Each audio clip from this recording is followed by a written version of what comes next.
this economy ya, behavior Gen Z yang kabarnya begitu, mereka lebih mengutamakan ngapain Sewa. kita sewa, ngapain kita punya rumah begitu ya. Kita lihat kalau dari rumah 1, 2, 3 sendiri, dari 10 aplikasi itu cuma 4 yang di-approve. Oke. Gitu. Nah, berarti kan ada sekitar 6 orang nih atau 60% ini kenapa? Dibandingkan COVID era, Bu?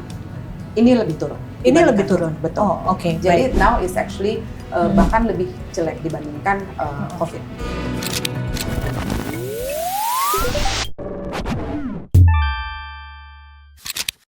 Halo pemirsa, Bank Indonesia kembali mempertahankan BI rate di level 5,75%. Dan secara teori suku bunga yang stabil seharusnya memberi kepastian bagi pasar properti. Namun di sisi lain masyarakat masih mengeluhkan harga rumah yang terus naik, cicilan KPR yang terasa berat dan juga impian memiliki rumah pertama yang semakin jauh. Lalu apakah persoalannya memang ada di suku bunga atau justru ada masalah yang lebih besar di pasar properti Indonesia? Di Ngobrol Ekonomi kali ini kami akan membahasnya bersama Ibu Maria Herawati Manik, ekspertis Protek atau Properti Teknologi. Bu Maria, selamat siang. Thank you for coming di Ngobrol Ekonomi. Bu Maria ini juga Senior Commercial Advisor dari Property Marketplace, one of the best lah ya di Indonesia, Rumah 123. Lalu kemudian ada Tasya Felder, praktisi pemasaran properti yang juga co-founder dari Zenith Realty, konsultan kawasan properti. Tasya, selamat siang. Selamat siang. Iya. Seperti apa kondisi properti saat ini, Bu Maria? Kalau dikatakan kondisi properti saat ini sudah pasti mengalami kontraksi ya Mbak ya, dibandingkan dengan tahun lalu. Apalagi tadi dengan sampaikan dengan adanya kenaikan BI rate yang kemarin. Nah, sekedar gambaran saja sebetulnya per quarter 2 tahun ini itu ada kenaikan sedikit sekitar 4,2%, tetapi secara number of units. Tapi secara value itu turun di kurang lebih sekitar 1,3%. Nah, dilihat dari situ sebetulnya karena kenaikan ada di units, tapi secara value turun, berarti ini bisa disimpulkan bahwa tetap mengalami kontraksi, berarti orang banyak yang membeli rumah, berarti yang value-nya jauh lebih rendah. Oke. Gitu. Nah, ini informasi per quarter 2. Ini kalau dilihat dari misalnya sampai kita tarik ke belakang beberapa tahun yang lalu, 5 sampai 10 tahun yang lalu. Ini kondisi yang paling burukkah atau sebelumnya pernah ada? Cenderung menurun. Betul. Cenderung menurun, Iya. tapi bukan yang terburuk. Bukan yang terburuk, saya nggak bisa bilang ini bukan terburuk karena kita belum melihat nih sampai akhir tahun ini ya. Tetapi ada cenderung penurunan, yes. Belum membaik bahkan dibanding tahun lalu. Dibandingkan COVID era, Bu? Ini lebih turun. Ini lebih turun? Betul. Oh, oke. Jadi now is actually bahkan lebih jelek dibandingkan COVID. Oke. Kalau di lapangan bagaimana, Tasya?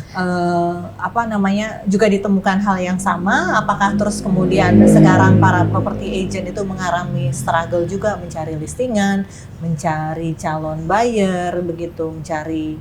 Tapi kalau dilihat ya sekarang malah justru banyak sekali rumah-rumah dijual gitu.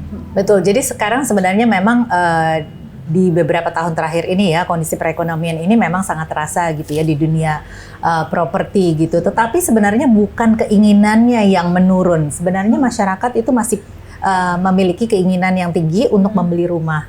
Hanya saja mungkin buyer-buyer ini behaviornya yang berubah begitu. Kalau dulu beberapa tahun yang lalu gitu, pembeli itu calon pembeli gitu ya, melihat-lihat rumah, datang survei 2-3 rumah, kemudian mereka menimbang-nimbang lalu akhirnya mengambil keputusan untuk membeli.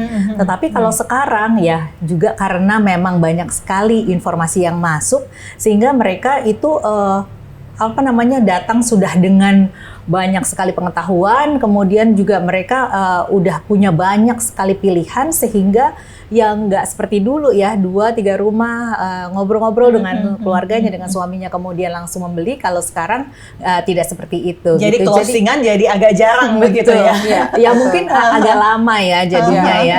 Tetapi demand-nya masih terus ada gitu. Jadi bukannya sepi, tetapi mungkin mereka lebih kritis saja. Jadi mengambil keputusannya juga lebih rasional. Oke. Tapi benarkah hanya lebih kritis saja? Bukankah ini kita bicara soal daya beli yang turun, memang ekonomi indeks ekonomi yang memang sedemikian susahnya begitu, itu berefek nggak sih sama keinginan masyarakat untuk kemudian membeli properti? Tadi kan Bu Maria sampaikan sepertinya agak shifting nih gitu, dari properti yang memang mungkin agak high class gitu ke properti ya gue beli rumah bukan untuk rumah kedua atau rumah ketiga, tapi lebih kepada ya gue harus membeli rumah seperti itu. Gimana tuh? Kalau menurut saya mengenai perilaku tadi ya, Ibu Tasya sampaikan itu betul gitu ya. Tapi menurut saya juga sebenarnya properti, kenapa sih orang sekarang jadi kelihatannya menurun membeli properti? Itu ada dua faktorisasi. Sebenarnya faktorisasi pertama sudah pasti secara pilihan tadi, pilihan properti semakin banyak. Itu betul. Tetapi kita harus melihat bahwa konsumer ini sebenarnya banyak hal-hal yang dikonsider oleh mereka. Selain pilihan properti gitu ya, bukan hanya lokasi dan harga. Kalau dulu mungkin kalau kita beli rumah ya, lokasi, harga sesuai beli gitu ya. Kalau sekarang diperhatikan masyarakat sekarang memperhatikan dengan kebutuhan mereka. Kebutuhannya itu juga complicated ya sekarang mereka melihatnya.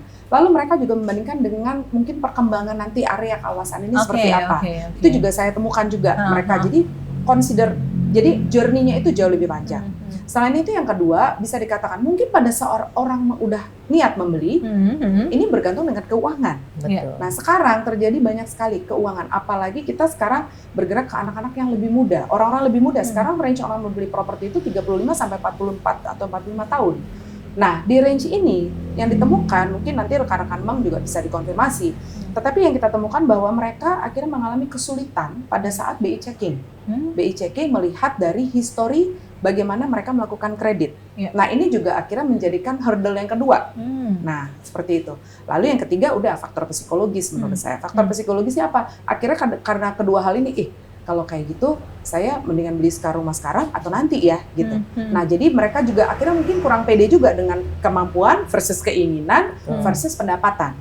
Nah seperti itu. Iya. Nah kita tadi bicara kebutuhan mungkin dan juga melihat kawasan ini berkembang atau tidak seperti itu mungkin sudah menjadi fenomena agak lama ya dengan banyaknya kawasan yang kemudian berkembang gitu ya.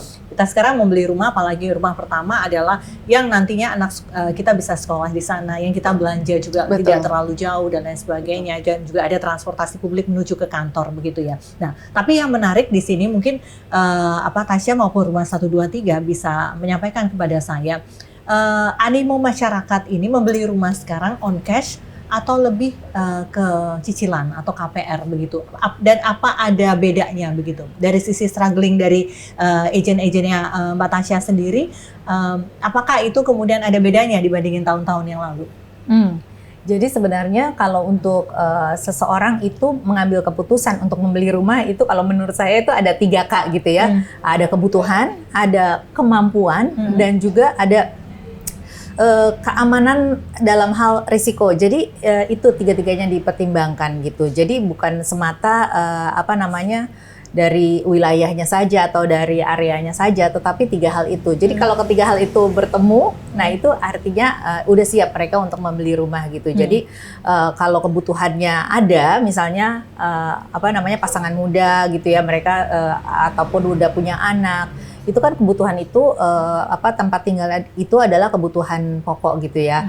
Sandang pangan papan itu akan selalu ada. Semua orang butuh tempat tinggal. Nah, itu kalau yang pertama lah ya berarti. Betul. Kalau saat itu mereka sudah punya kebutuhannya, kemudian kemampuannya mungkin saat itu mereka sudah siap membeli, jadi tidak masalah antara mau beli cash atau membeli KPR. Yang penting mereka sudah punya kemampuannya, kemudian mereka sudah melihat-lihat dalam waktu beberapa tahun ke depan kira-kira mereka masih mampu nggak untuk mencicil gitu. Kalau itu faktor-faktor risiko itu sudah mereka bisa antisipasi dan mereka atasi, baru akhirnya mereka bisa mengambil suatu keputusan untuk membeli rumah. Oke. Nah bicara soal KPR ini begitu. Minatnya, kan kalau saya membuka Rumah 123 ya Bu ya, itu semuanya bisa KPR dan sepertinya bekerja sama dengan seluruh bank begitu ya. Nah, ini animo masyarakat untuk kemudian akhirnya dealing with KPR things dibandingkan tahun-tahun yang lalu, ada peningkatan atau justru tidak?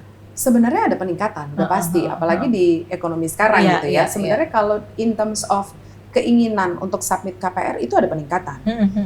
Tetapi yang terjadi adalah penurunan pada saat akad. Berapa jumlah akad atau akad kredit yang terjadi. Kita lihat kalau dari Rumah 123 sendiri, dari 10 aplikasi, itu cuma 4 yang di-approve. Gitu. Nah berarti kan ada sekitar 6 orang nih atau 60% ini kenapa? Nah itu biasanya ya yang dipertimbangkan pasti oleh bank adalah DBR. Debt Burden Ratio. Kemampuan seseorang versus pendapatan mereka, apakah mereka mampu atau tidak. Nah lalu, itu biasanya faktorisasi kepada histori dari kreditnya dia. Nah selain itu, adalah behavior. Nah, kita melihat kayak di rumah 1, 2, 3 kita sering, Mbak, Ya. ini tolong dong dilunasin misalnya. Nah, yang sering terjadi, mohon maaf, itu memang banyak kan hal-hal sepele. Kreditnya nyangkut di pinjol, kreditnya nyangkut di hutang-hutangnya, kadang-kadang cuma yang 1 kecil-kecil juta, begitu kecil. ya. Kalau nggak salah ada aturan terbaru yang itu akan di exercise ya. Betul. Kadang-kadang kita juga punya kartu kredit yang udah lama kita lupa juga gitu loh. Betul. Hanya 100-200 ribu itu kemudian Iya. akhirnya apa istilahnya slick ya. Betul. Di BI kita menjadi merah seperti Betul. itu kan ya. Tetapi itu yang ini kalau dari saya pribadi ya. Nah, jadi itu pun kita menghadapi juga, kita minta mereka untuk melunasi. Tapi kadang-kadang saya nggak mau melunasi. Akhirnya itu dilihat behavior ya oleh bank. Itu kan risiko. Khususnya kalau kita bicara market primary, kalau secondary mungkin berbeda ya. Kalau primary akhirnya itu juga kadang-kadang kan harus risiko. Pada saat behavior orang tersebut nanti tidak membayar, itu akhirnya buyback ya. Nah, itu resikonya adalah ke NPL yang tinggi. Jadi saya paham kenapa teman-teman di bank sangat careful juga. Walaupun itu ada, menurut saya tetap akan very careful melihat dari behavior seseorang dalam melunasi kreditnya. Jadi oleh karena itu saya selalu bilang sama orang-orang yang nyangkut ini, ya nggak apa-apa dilunasin dulu. Mau itu kecil ataupun besar tetap dilunasi. Karena itu akan memportray bagaimana behavior mereka dalam melunasi properti mereka selanjutnya. Menurut saya itu sangat penting. Iya, kredensialnya itu dipertimbangkan sekali ya. Tasya, saya kembali ke Tasya nih. Kalau pengamatan saya kan banyak sekali loh sekarang iklan-iklan rumah dijual di jalan-jalan yang kita lewati begitu signifikannya, bahkan jauh lebih kelihatan dibandingkan waktu COVID era, di mana katanya banyak yang di PHK lah, kondisi perusahaan juga nggak bagus lah. Ini sebetulnya ada apa gerangannya, Tas?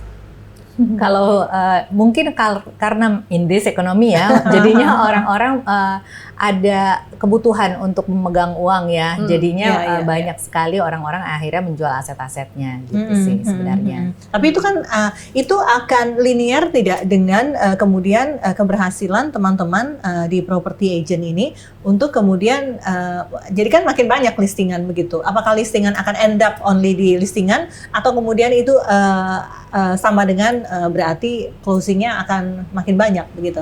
Nah, jadi sebenarnya kalau pada prakteknya ya saat ini transaksi yang justru paling cepat lakunya gitu untuk rumah-rumah atau listingan-listingan yang menjadi stok kita itu adalah bukan yang paling murah ataupun bukan yang paling mewah atau paling bagus, tetapi adalah listingan-listingan yang memang punya value gitu. Apakah dia memang memiliki fasilitas dekat dengan sekolah, dekat dengan rumah sakit, dekat dengan mall gitu misalnya, atau punya akses yang bagus gitu ya dekat dengan tol, ataupun juga mungkin legalitasnya lengkap dan ya tentunya harganya sudah sesuai, bukan yang paling murah ya, tapi sudah sesuai dengan kemampuan dari pembeli gitu. Jadi kita kembalikan lagi kepada calon buyernya sendiri gitu. Oke. Kita ke berarti penyebab rumah sulit dijangkau menurut data Rumah 123 itu penyebab terbesar masyarakat akhirnya kemudian gagal membeli rumah apa ya? Ya itu tadi yang saya katakan. Jadi pertama itu adalah apa yang harus diinvestasikan pertama kali, karena membeli rumah itu nggak mudah, Mbak. Jadi apalagi kita bicara secondary, primary juga mungkin hal yang sama. Jadi menurut saya bukan gagal, tetapi lebih ke bagaimana mereka membuat keputusan. Pertama adalah investasi yang harus dilakukan. Karena membeli rumah dia harus punya DP. Selain DP juga biaya administrasi, BPHTB, notaris, semuanya. Mungkin itu akan endap kurang lebih biayanya sekitar 10-15% dari harga rumah itu sendiri. Nah, ini yang menjadi consideration kepada orang-orang. Secondary jauh lebih mahal menurut saya ya, Mbak ya. Secondary mungkin bisa 20-30% harus DP juga gitu ya. Itu pertama. Yang kedua itu tadi adalah historical dari keuangan mereka, dari SLIK, histori mereka utang dan sebagainya. Itu yang juga menjadi faktorisasi besar. Yang ketiga tadi yang seperti saya katakan, faktor psikologis itu pasti juga membantu. Yang tadi juga dikatakan oleh Mbak Tasya. Jadi consideration mereka kepada long term-nya ini bagaimana sih versus dengan pendapatan saya. Apalagi indeks ekonomi lagi.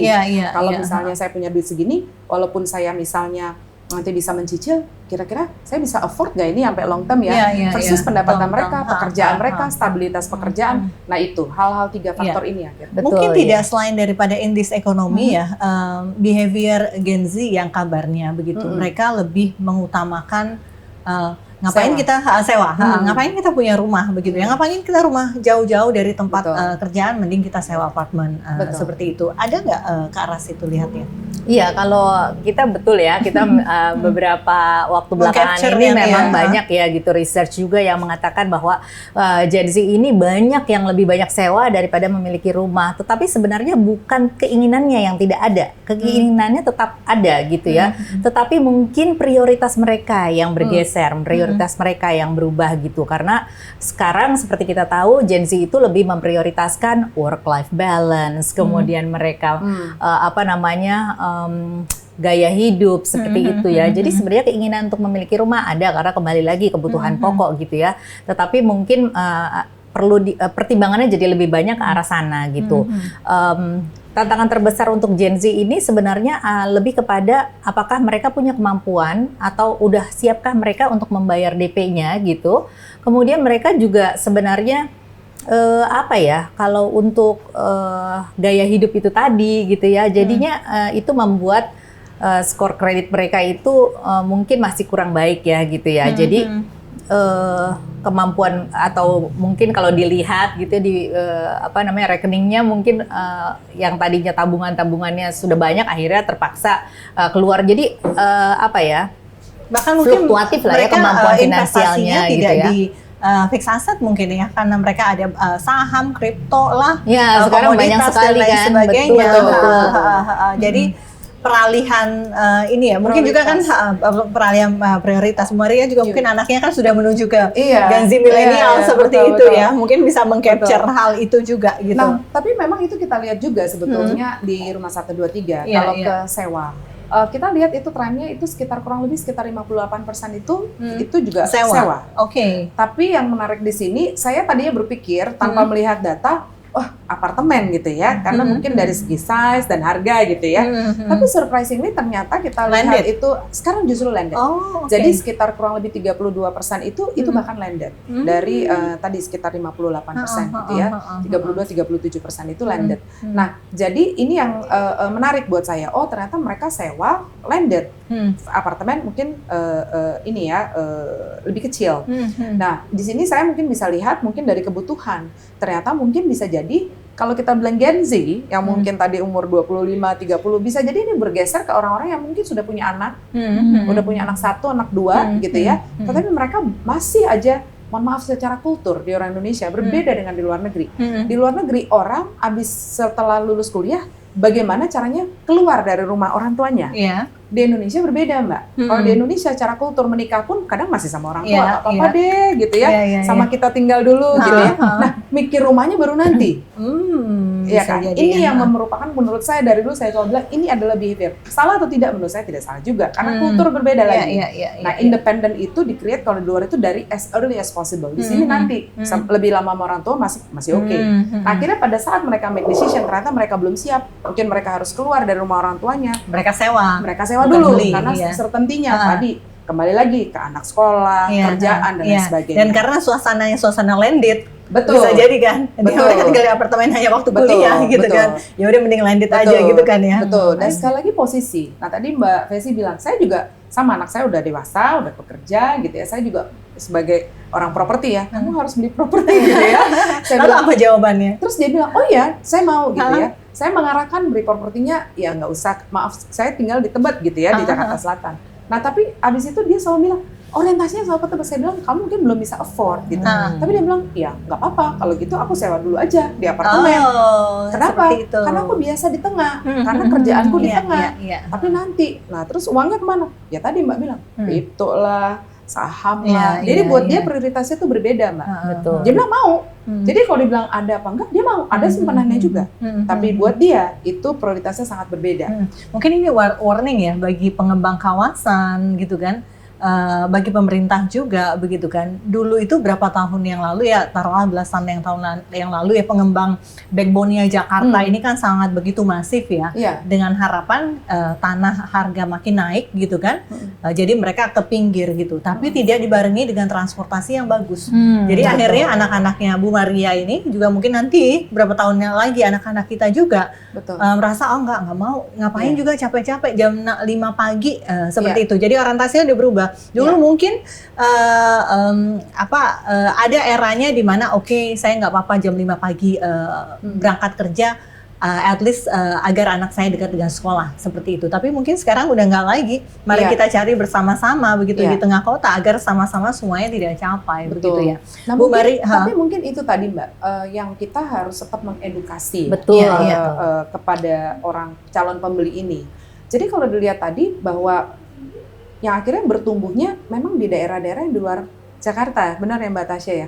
Karena kalau di Jakarta sendiri faktor kenaikan rumah gitu ya, dibilang tinggi juga mungkin terlalu tidak, karena kan mungkin ini sudah terbentuk ya. Tetapi yang akhirnya faktor kenaikan ini kita lihat juga di data rumah 1, 2, 3, kalau kita bilang pangsa pasar yang faktorisasi kenaikan itu justru adalah di daerah pinggiran, contohnya Bogor. Kalau kita bilang luar kota, Denpasar, Tangerang ya, karena faktor penyangganya banyak sekali tadi dengan fasilitas dan segala macamnya. Nah, akhirnya di situ yang mengalami pertumbuhan yang cukup besar. Kalau di kota, karena orang memang maunya tetap tinggal di kota, akhirnya pertumbuhannya secara itu aja. Dan tahu affordability-nya mungkin ya udah pasti lah kalau orang mau beli di tengah Jakarta sekarang nggak bisa lagi 2 miliar, 3 miliar ya. Nah itu jadi pertumbuhannya lebih kecil, sekitar 0,3%. Dengan perbedaan atau berubahnya behavior, kondisi ekonomi dan lain sebagainya, kan berarti bisnis model masing-masing bisnis ini kan harus adapt ya, begitu ya. Apa yang sudah mulai di-adapt oleh bisnis modelnya Zenith Realty dan juga Rumah 1, 2, 3 atas? Kalau dari Zenith Realty sendiri sebenarnya, nah itu tadi ya kalau yang Bu Maria katakan gitu ya, bahwa kita harus mengedukasi gitu. Nah ini kita dengan dengan behavior yang berubah gitu ya dari para Gen Z ataupun anak-anak muda sekarang, itu kita terus-menerus mengedukasi gitu. Kadang-kadang kan mungkin mereka saking karena usia produktif, sibuk, sehingga mereka belum bisa punya waktu untuk memikirkan mengenai kesiapan memiliki rumah, kemampuan finansial mereka, tahu-tahunya nanti ujuk-ujuk ketika mereka punya kebutuhan mereka tidak punya itu. Nah, itu yang terus-menerus kita lakukan edukasi gitu kepada mereka, baik melalui tayangan-tayangannya Zenith Realty. Melalui tayangan-tayangan Zenith Realty gitu ya. Kemudian juga kami juga selalu mendorong para agen kami agar tidak hanya sekadar menjadi menyediakan layanan untuk membantu pembeli dan penjual ini bertemu. Tidak hanya itu, tetapi kami terus menerus mendorong mereka untuk memberikan advice gitu. Jadi mereka menjadi menjadi sumber pengetahuan bagi calon pembeli maupun penjual, bagaimana sih caranya misalnya untuk penjual menjual properti mereka secara strategis gitu, ataupun untuk pembeli bagaimana mereka bisa mempersiapkan keuangan mereka ataupun membeli properti yang tepat sesuai dengan kebutuhannya mereka gitu. Karena kadang-kadang ya keinginan dengan kemampuan itu kadang-kadang ada kesenjangan gitu ya, seperti yang Bu Maria katakan, mungkin saja ada juga orang yang saya maunya fasilitasnya lengkap, aksesnya mudah gitu ya, dan sebagainya gitu, dengan harga yang paling minimal gitu, dan di tengah-tengah kota ya tentunya kan tidak ada yang tersedia gitu, sehingga itu yang perlu dipenuhi oleh agen-agen kami untuk bisa memberikan advice itu kepada konsumen. Tadi kan Bu Maria ini kan expertise protect ya, properti teknologi begitu. Dengan banyaknya dan salah satunya yang terbesar menurut saya ada Rumah 1, 2, 3, ini terbantu nggak sih kantor agent properti ini dengan adanya Rumah 1, 2, 3 ini? Kita sangat terbantu ya, sangat terbantu sekali gitu ya, karena memang itu menjadi reference dari para buyer kita gitu. Nah, tapi sekali lagi, jadi kita tuh saling bersambut nih, jadi berkolaborasi. Kalau dalam hal Rumah 1, 2, 3 menyediakan pilihan-pilihan gitu, sementara dari kita yang memberikan edukasi dan juga insights kepada customer kita, mana nih pilihan-pilihan yang mungkin paling sesuai dengan kebutuhan mereka gitu. Kalau nggak salah kan Zenith Realty ini kan juga menginduk pada Century 21 Zenith Realty ya, selain ada beberapa unit usahanya Zenith Realty yang sendiri begitu. Jadi alurnya itu adalah dipasarkan melalui website Century 21, lalu kemudian juga dilempar ke websitenya Century Rumah 123 seperti itu ya. Betul. Bu Maria, itu tadi yang saya bilang, bisnis modelnya berubah nggak sih dengan perubahan behavior dan lain sebagainya? Kalau saya mengelompokkan Rumah 123 ini kan adalah pertemuan antara seller, buyer, dan kebanyakan yang dimediasikan oleh property agent seperti timnya Bu Tasya ini maupun yang independen seperti itu. Sebetulnya kalau dikatakan bisnis model kami berubah, sangat berubah, terutama semenjak COVID. Jadi kalau kita selalu media digital dari dulu ya Rumah 123. Tetapi semenjak COVID akhirnya kita berubahnya kemana? Akhirnya kita bagaimana cara menjangkau konsumer ini. Demikian juga teman-teman agent pasti juga berubah ya semenjak COVID ya Bu ya. Semua masuk ke digital. Oleh karena itu kita fokusnya saat ini adalah kepada kalau kita bilang stakeholders kami itu pertama adalah developers, lalu ada property agent seperti Century dan lain sebagainya. Lalu yang ketiga adalah bank. Karena tiga ini unsur properti tadi ya untuk menyampaikan kepada buyers tadi. Karena di tengah-tengah ini ada buyers. Gimana akhirnya kita mengakomodir si buyers bisa mempunyai pilihan properti mulai dari perumahan baru sampai ke perumahan secondary. Bukan perumahan aja, bahkan termasuk di situ adalah tanah dan juga ruko dan lain sebagainya.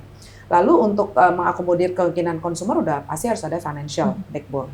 Nah, jadi yang kita lakukan adalah pada saat orang masuk ke Rumah 123, bagaimana kita bisa memberikan informasi yang sebanyak-banyaknya. Dan bahkan bukan hanya informasi, kami juga tahu keinginan mereka. Jadi kalau di digital itu Mbak Tasya, itu pada saat orang masuk, misalnya Ibu Tasya masuk nih ke Rumah 123, kami dari portal, itu istilahnya teknis lah ya, kita harus tahu apa yang dikunjungi oleh Mbak Tasya nih, apa yang diklik, apa yang dicari. Kalau Mbak Tasya masuk cari-cari rumah di daerah sini, terus dia tidak melakukan apa-apa, ini yang namanya kita retargeting. Kita coba ikutin dia di mana. Nah, gunanya untuk apa? Mengingatkan kembali, Mbak Tasya kemarin lihat rumah di sini ya, belum make decision. Nah, kita impose lagi. Itu yang kami lakukan. Jadi kami mencoba menyediakan, mentargetkan informasi-informasi kepada calon buyers sesuai dengan apa yang mereka inginkan, apa yang mereka cari. Itu kerjanya AI zaman sekarang kan ya. AI, termasuk ke yang tadi kepada portal ya, portal Google misalnya. Nah, kita memastikan dalam hal Rumah 123 saat ini kita 95% keywords, artinya orang nge-search kata-kata rumah dijual di mana, gimana kita supaya tetap tampil, menyediakan banyak pilihan. Dan yang terakhir, kita melihat sekarang ini trennya ternyata banyak sekali orang sudah mencari di Rumah 123. Tadinya itu 90% bisa dikatakan 95% orang mencari hanya berdasarkan lokasi, Mbak. Sekarang mencari dengan keywords. Nah, saya dapat informasi yang keywords yang dicari itu cluster. Oh, cluster. Mewah. Jadi mungkin orang mau cari rumah mewah ya. Masalahnya kemana itu nanti dulu gitu ya. Lalu sama kafling. Sama kafling. Iya. Jadi kayaknya agak jomplang ya. Agak jomplang ya. Mewah, yang satu mewah, yang satu kafling. Tapi kan kalau kafling itu tanah. Jadi mungkin ya tanah tergantung harganya berapa. Karena persepsi orang mewah kan beda-beda ya Mbak. Buat saya mungkin 1 miliar udah mewah. Buat Mbak Tasya mungkin baru 5 miliar mewah. Jadi mungkin mau cari kata-kata itu. Nah, jadi at least sudah ada kata-kata yang mengasosiasikan kepada apa yang konsumer mau.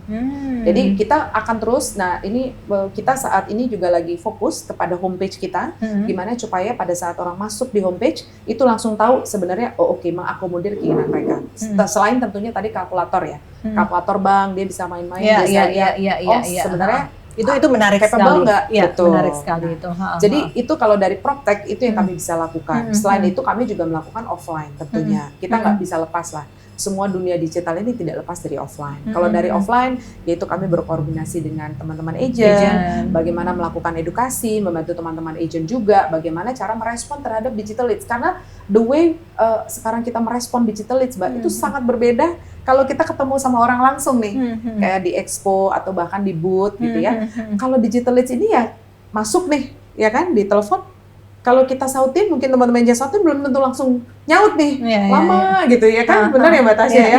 Jadi harus terus menerus. Nah, bagaimana caranya supaya pada saat kita ngebales WA-nya, biasanya lewat WA ya Mbak Tasya, nge-WA itu tertarik orangnya, gitu. Nah, jadi karena kita bermain bukan hanya di rumah 1, 2, 3, demikian juga dengan Meta ya. Jadi AI-nya juga harus social semakin media. pintar, semakin Betul. seperti manusia begitu. Betul. Tapi percayalah bahwa AI tidak akan pernah bisa menggantikan manusia, tapi tools AI itu kita butuhkan Very untuk true. tools for life. Betul, seperti itu karena ya.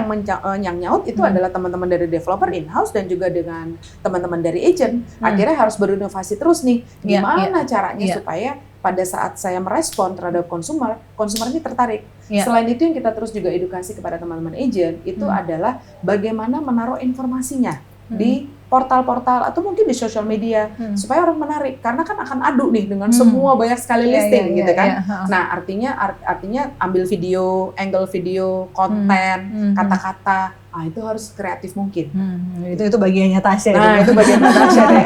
Mas, bicara juga dong sedikit soal aturan-aturan terbaru begitu ya di Indonesia ini. Yang informasi yang saya dapatkan adalah nantinya agent properti ini dibuat sedemikian mungkin untuk lebih profesional lagi, bahkan harus menginduk pada ya misalnya Century 21, Zenith Realty dan lain sebagainya, tidak bisa menjadi agent independen lagi. Karena apa? Karena sering juga terjadi hal-hal yang kemudian ketika sudah masuk dalam hal transaksi, sudah kemudian berkomunikasi dengan notaris dan lain sebagainya, menjadi acak adut begitu ya. Betul. Siapa yang bertanggung jawab karena tidak ada perjanjian, tidak ada apa dan lain sebagainya. Cerita dong apa yang sudah dilakukan oleh pemerintah ini setahu Tasya dan Kementerian Perdagangan ya kalau nggak salah Iya, ya. betul.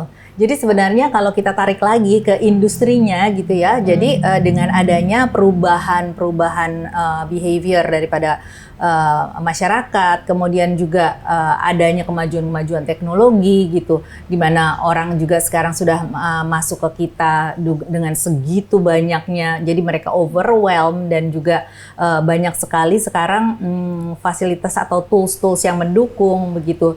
Nah ini yang membuat pada akhirnya kita sebagai agen properti itu harus scale up gitu.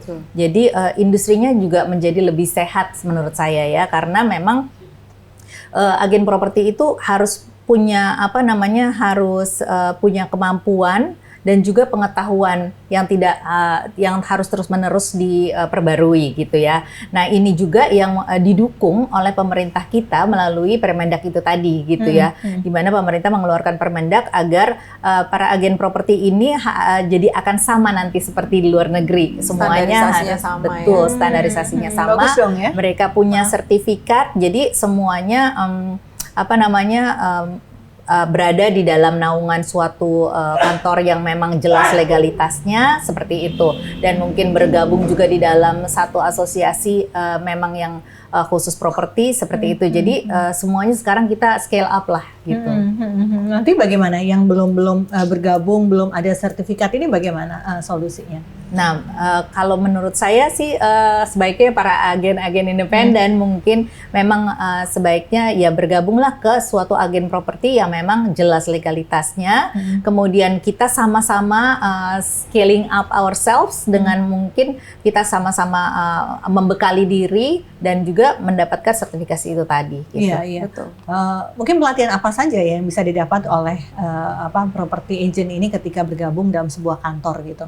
Jadi kalau setiap kantor properti ya, tidak hanya Century 21, tapi juga semua kantor properti itu biasanya kalau setiap agen yang masuk itu akan diberikan training minimal dasar-dasar itu sudah dimiliki oleh mereka dan diketahui oleh mereka. Setelah itu nanti kalau dari Century 21 sendiri itu ada training-training yang secara berkala diberikan semakin dalam lagi dan semakin berbobot lagi gitu.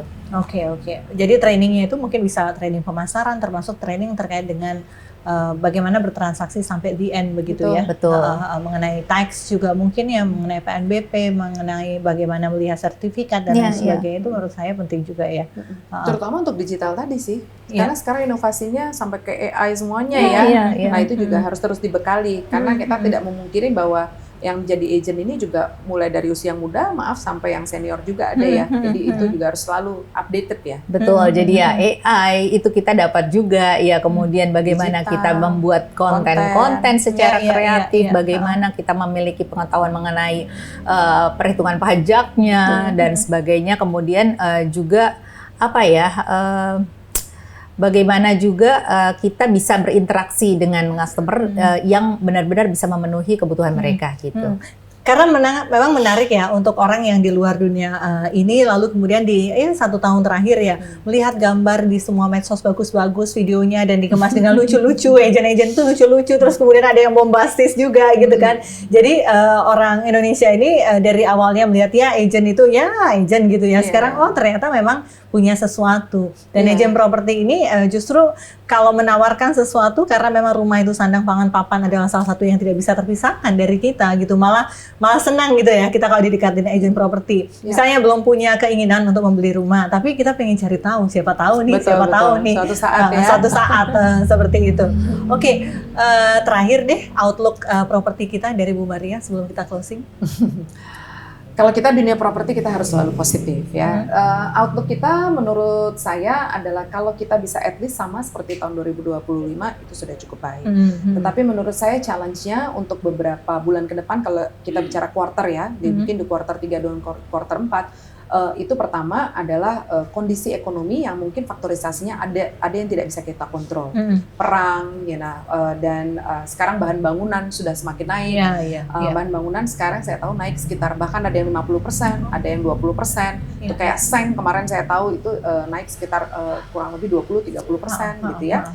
Nah, ini yang menjadi challenge sebetulnya kepada teman-teman developer itu juga. Kalau secondary mungkin tidak terlalu efek ya, karena rumahnya sudah ada. Kepada primary ini yang challenge. Karena saat ini teman-teman developer sedang mencoba mengkomplit atau membangun rumah yang mengejar PPNDTB sampai akhir tahun ini. Nah, itu juga cukup challenging. Nah, jadi menurut saya challenge-nya untuk di beberapa bulan ke depan itu adalah tadi faktorisasi yang kita tidak bisa kontrol dari perang dan lain sebagainya. Yang kedua, ini adalah dari behavior masyarakat itu sendiri. Jadi saya selalu bilang untuk teman-teman konsumer yang memang mau beli rumah, gitu ya, peliharalah, rapikan slate credit history, karena apapun nanti yang mau dibeli, supaya ini tidak menunda kepada pembelian itu sendiri, atau bahkan menggagalkan rencana kita untuk membeli rumah. Nah, lalu ketiga, kalau kita bicara secara angka, menurut saya, saya yakin ini pasti tetap bertumbuh. Kenapa bertumbuh? Karena di kuartal 1 kurang baik, kuartal 2 agak naik sedikit. Jadi sudah pasti trennya tetap bertumbuh. Saya berharap mungkin paling tidak tadi kembali sama seperti at least di 2025 itu sudah semakin baik. Oke. Tapi challenge-nya masih banyak challenge. Iya, bisnis ini nggak mungkin mati karena ketika ekonomi turun seperti itu pasti ada banyak rumah-rumah yang dijual walaupun daya beli masyarakat menjadi turun juga. Dan ketika ekonomi kembali membaik nanti pasti banyak juga minat untuk membeli rumah karena memang masih menjadi kebutuhan dasar ya. Walaupun tadi ada shifting Gen Z yang memilih untuk sewa daripada membeli rumah. Bu Maria terima kasih, Tasya terima kasih sudah hadir di Ngobrol Ekonomi. Itulah tadi Ngobrol Ekonomi Diskursus Network. Kami kembali dengan topik-topik hangat lainnya. Saya Vesy Alwi pamit. Sampai jumpa.